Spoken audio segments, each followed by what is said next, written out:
Hola a todos, espero que estén súper bien. Este es el tercer vlog de los Owls del Magical Readathon. Si no han visto los dos primeros y quisieran verlos, van a estar linkeados en la descripción de abajo. Ayer terminé de escuchar el libro para mi materia de estudios Muggles, para el que teníamos que leer un libro contemporáneo, y para ese decidí escuchar Josh and Hazel's Guide to Dating de Christina Lauren. La traducción literal sería la guía de Josh y Hazel para no salir juntos, para no andar. Y me encantó, sabía que lo iba a escuchar en una sola sentada porque por alguna razón siempre escucho en una sola sentada los libros románticos, los libros así de ligeros pero bonitos y que te hacen sonreír todo el tiempo. Y me encantó le voy a dar 5 estrellas. Solo hubo un elemento al final del libro que me empezó a molestar. Bueno, me molestó un poco el uso de ese tema, pero después vi que lo utilizaron bien, así que no afectó mi opinión sobre el libro. Seguimos a Josh y Hazel. Hazel es una chica súper excéntrica y Josh es un coreano-americano que es un poco más tradicional en su forma de ser, más que ella al menos.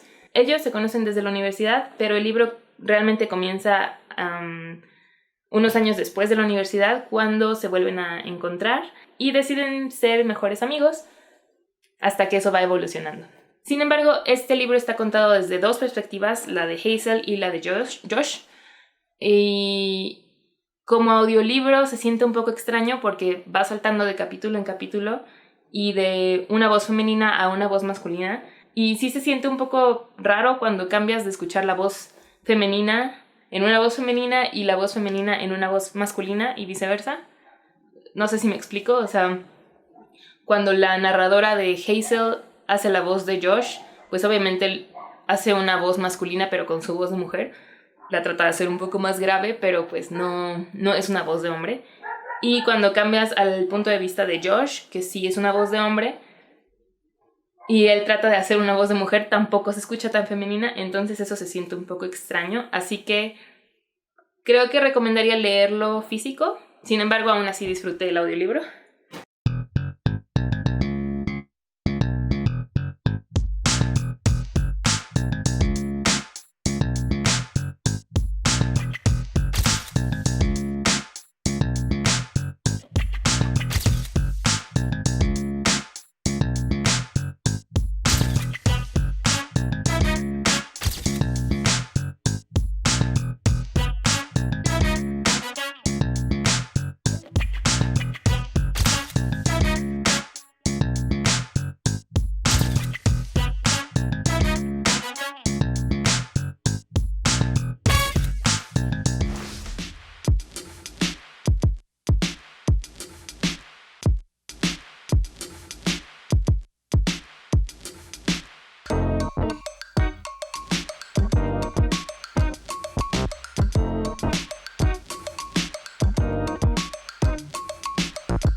Ayer fui al museo Trick Eye, que está en Antara Polanco. Este es un museo virtual y para este necesitas tu celular para conectarte desde la app con un código QR, y tal cual cada habitación tiene un tema y cada pintura de las habitaciones tiene el potencial de darte realidad aumentada. Así que al apuntar tu cámara desde la app del museo se ven los efectos de animación y todo esto que lo hace realidad aumentada. Es un recorrido como de 1 hora más o menos, dependiendo de cuántas fotos quieras tomarte. Sí se me hizo un poco caro, pero a la vez comprensible, ya que estás pagando por la tecnología de realidad aumentada en todo el museo y es como algo innovador que al menos yo no había visto en otros museos. De hecho, creo que viene de Corea este museo. Ya dije museo muchas veces. El costo fue de 245 pesos para adulto. De hecho, este fue creo que el costo por ser día feriado y también en fines de semana cuesta eso. Según yo, de lunes a jueves es más barato. Está muy divertido y hacen pasar a la gente en grupos para que no se atasque y puedas tener espacio para tomarte las fotos o video o lo que quieras tomar. El único pero en mi caso fue que mi celular es un poco chafa, de hecho ni siquiera tiene la funda bien, y este no fue compatible con la app, así que desde mi celular no pude utilizar nada dentro del museo. Tomé algunas fotos sin efectos, o sea, realmente solamente con las pinturas de la pared, pero las fotos con efectos tuvieron que ser tomadas desde otro celular ya que yo no contaba con el sistema. La verdad no sé qué es lo que no lo hacía compatible y realmente no hay ningún lugar donde te avise qué es lo que lo hace o no lo hace compatible. Me enteré hasta que ya estaba en la fila de entrada y si no hubiera ido con alguien más habría sido súper decepcionante porque no habría valido la pena haber pagado tanto para entrar con un celular al que no le funcionaba la realidad aumentada de ese museo. El celular que yo tengo es un Xiaomi Redmi Note 5. La verdad no había tenido quejas con este celular hasta esta entrada al museo. Si ustedes tienen este celular, que tal vez no lo tengan, no van a poder usarlo. También recomiendan llevarlo totalmente cargado ya que la aplicación consume mucha pila, o utilizar varios celulares diferentes para que vayan turnándose la pila. Sí está divertido, lo recomiendo para personas que quieran irse a tomar fotos diferentes. Me acuerdo que desde hace tiempo yo había visto este tipo de fotos como con perspectivas falsas que hacían que parecía que estuvieras cayéndote de un acantilado o varias cosas diferentes. Y siempre había querido ver lugares así o tomarme fotos así y ya lo hice, así que ya puedo tachar eso de mi lista.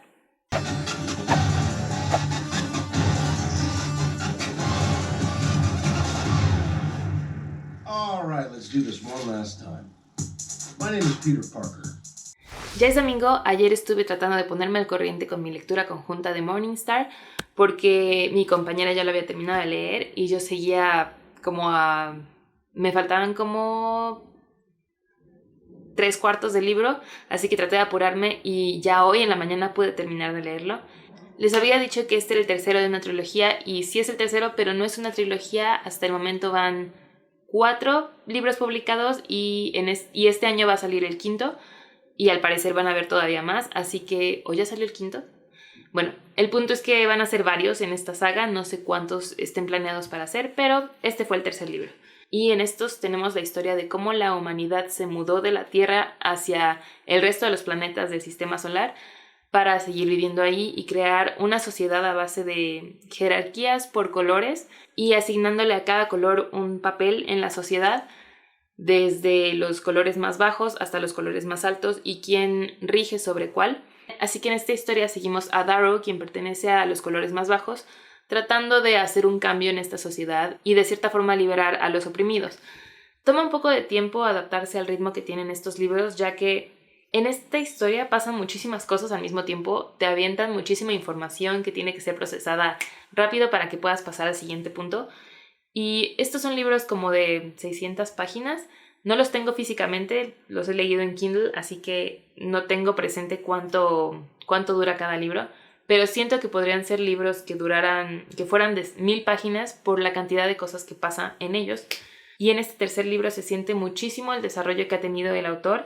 Se siente mucho más fácil de meterse a la historia y no perderse en ella. Y por lo que entiendo, el siguiente libro, el cuarto, comienza unos 10 años después de esta historia, así que esto podría ser como un cierre de esta primera trilogía, pero al parecer es seguida de una segunda trilogía que sí sigue la misma historia, pero años después de lo ocurrido en este último libro. Y a este le voy a dar 4.5 estrellas.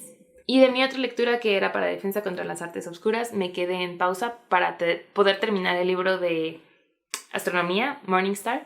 Así que con Revolutionary Road sigo a la mitad, no he leído más de él, pero sigo disfrutando, hasta donde voy seguía disfrutándolo bastante y espero poder terminarlo pronto para poder leer mi último libro que me queda pendiente para la carrera de Metal Charmer, que sería Transfiguración, para el cual pinté las orillas en el blog pasado. Ahorita ya puedo retomar este libro, pero al rato voy a salir a comer y en la noche voy a ver Game of Thrones, así que no sé qué tanto vaya a adelantar este.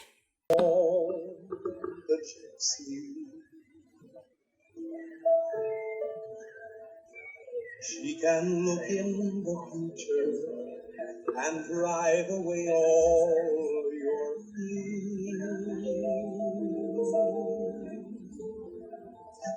Hoy terminé de leer Revolutionary Road de Richard Yates. Este lo pueden encontrar en español como Vía Revolucionaria. Y en él seguimos a un matrimonio con 2 hijos que está cansado y aburrido de pretender vivir la vida perfecta según las normas sociales. Nos situamos en los años 50, en donde la principal perspectiva por la que es narrado este libro es por medio de Frank, el esposo. Sin embargo, a lo largo del libro, conforme va desarrollándose la historia, llega un punto en el que se comienza a centrar desde la perspectiva de otros personajes cuando pasa algo importante dentro de la historia. Y también tenemos como acompañamiento a otras 2 familias que también se nota cómo están pretendiendo ser perfectos, no solo ante la sociedad, sino entre ellos mismos, pretender dentro de su misma familia que todo es pues perfecto y como se supone que tiene que ser. Y principalmente para Frank y Alice, esta no era la vida que ellos soñaban tener, así que vemos cómo intentan lograr algo más, tratar de conseguir lo que esperaban conseguir cuando eran jóvenes y poder salir de lo que Frank llama como un vacío sin esperanza de la vida que están teniendo hasta el momento. Y tenemos a un personaje que es el único que ve las cosas como son y no trata de pretender nada para encajar con la sociedad, y sin embargo es el personaje alienado por el resto, que me parece una elección bastante acertada, ya que a veces mientras más sincero hacia ti mismo seas, más te critica la gente en vez de tratar de encajar con cierto estereotipo. Lo que amé de este libro fue la forma tan realista en la que abordó todas las situaciones esta historia, desde lo más mundano e insignificante que puede describir hasta los sentimientos más profundos que se presentan, y es que están tan bien estudiados que puedes identificarte perfectamente con cada uno de ellos. Algo que no me encantó del libro es que, como fue publicado en los 60s, hay muchas formas de referirse a las personas, principalmente a las mujeres, con las que no estoy de acuerdo y de hecho me hacían enojar bastante. Hay una página cerca de como 100 páginas antes de terminar el libro que me tenía súper frustrada y enojada con ambos personajes, porque aunque los 2 tenían razón en cierto punto, los 2 estaban comunicándolo de una pésima manera y simplemente hacían que la comunicación entre ellos fuera cada vez peor. Estas son las 2 páginas que me tenían súper enojada, la 234 y 235, y solamente no podía seguir leyendo. De hecho, terminé el capítulo y tuve que cerrarlo porque estaba muy enojada con los personajes y con la situación en general. Y de cierta forma también con la elección de palabras del autor. No sé si el autor pensaba así, porque al final es otra época en la que se pensaba diferente, y me alegra que ya no se piense así tanto, pero sí me enojaba leer este tipo de puntos de vista. Y en cuanto terminé de leer el libro, tuve que ver la película porque me quedé muy metida dentro de esta historia. Y solo quiero decir que la película y el casting de la película fueron perfectos. La película está muy fielmente adaptada y los actores que eligieron para cada uno de los personajes fueron perfectos. Son actores muy buenos. Está Leonardo DiCaprio y Kate Winslet y muchos otros secundarios que también son actores muy buenos. Y este libro bien podría darle 5 estrellas, pero le voy a dar 4.5, ya que por la forma tan realista en la que se acerca a la peor parte de la realidad, es un tanto depresivo y no me tenía muy feliz a veces, pero es justamente el punto de este libro, así que sí se merece una calificación bastante alta, pero sí me va a tomar un tiempo volver a leerlo porque sí me llegaba a entristecer. Y creo que con esto voy a cerrar el vlog de esta semana. Gracias por verlo y nos vemos en el de la próxima semana. Bye.